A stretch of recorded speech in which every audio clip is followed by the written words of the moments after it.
Assalamualaikum warahmatullahi wabarakatuh. Kami Kumpulan 2 akan membentangkan tentang dasar ekonomi baharu sebagai tapak pembinaan peradaban. Ini adalah ahli-ahli Kumpulan 2 iaitu Nurul Wahidah binti Anwar, Muhammad Asri bin Zainuddin, Nurul Nazirah binti Nur Azlan dan juga Nurul Fatin Nadia binti Muhammad Nur. Ini adalah isi kandungan tentang isi-isi yang perlu kami bentangkan dalam dasar ekonomi baharu, iaitu pertama sekali adalah definisi DEB, bagaimanakah DEB dilaksanakan, kesan DEB terhadap peradaban di Malaysia, dan akhir sekali adalah kelebihan DEB.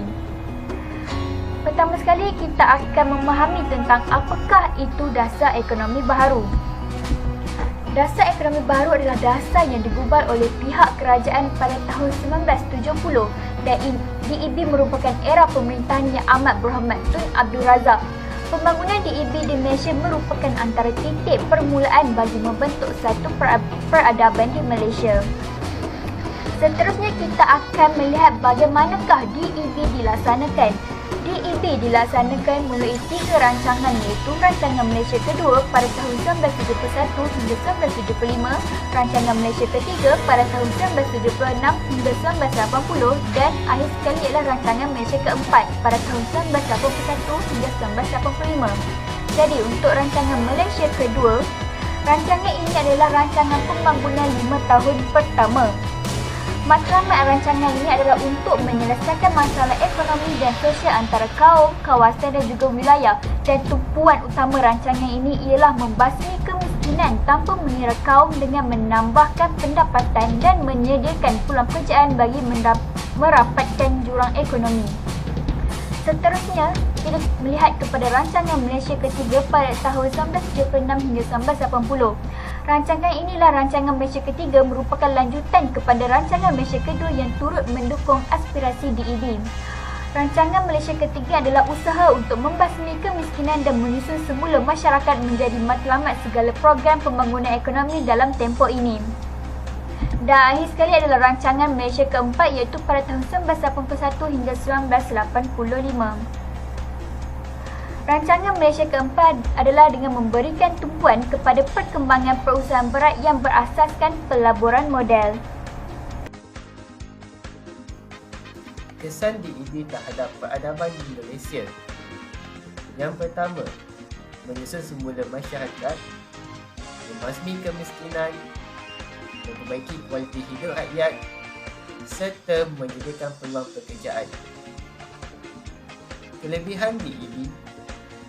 Yang pertama, tingkatan ekonomi negara semakin meningkat melalui sektor perindustrian dan perubatan berkembang maju.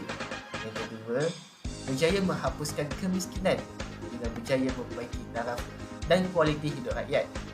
Yang ketiga, dapat memberi peluang pekerjaan yang banyak, terutama dalam sektor perindustrian dengan mengurangkan kadar pengangguran. Dan yang keempat, kemudahan infrastruktur semakin maju dan bertambah. Sebagai contoh, dalam bidang pendidikan wujudnya universiti dan poliklinik, dalam bidang kesihatan, penghasilan vaksin dan penyelidikan serta pengangkutan awam dengan wujudnya ETS, monorail, LRT serta MRT. Berdasarkan isi-isi yang telah dibincangkan, jadi ini dapat disimpulkan dalam satu rumusan, iaitu dari segi pengetahuan, rancangan pembangunan 5 tahun negara telah berjaya memacu ekonomi negara agar setanding dengan negara-negara luar. Dasar ekonomi baru yang diperkenalkan juga telah memberi banyak faedah dan manfaat kepada kepelbagaian kaum yang ada di Malaysia. Dari segi nilai patriotism, kita dapat melihat bahawa ekonomi dan pembangunan negara akan stabil sekiranya wujud perpaduan dan kerjasama antara semua kaum. Sikap cinta dan sayang negara perlu wujud dalam diri setiap warga agar kemakmuran negara dapat dikecapi. Dan akhir sekali, harapan kita adalah dasar pembangunan yang dirancang dapat memajukan negara setaraf dengan negara-negara maju. Perpaduan kaum di negara ini akan kukuh demi mencapai kemajuan negara agar negara menjadi sebuah negara yang cemerlang. Dan ini adalah rujukan berdasarkan isi-isi yang telah kami cari, dan sekian, terima kasih.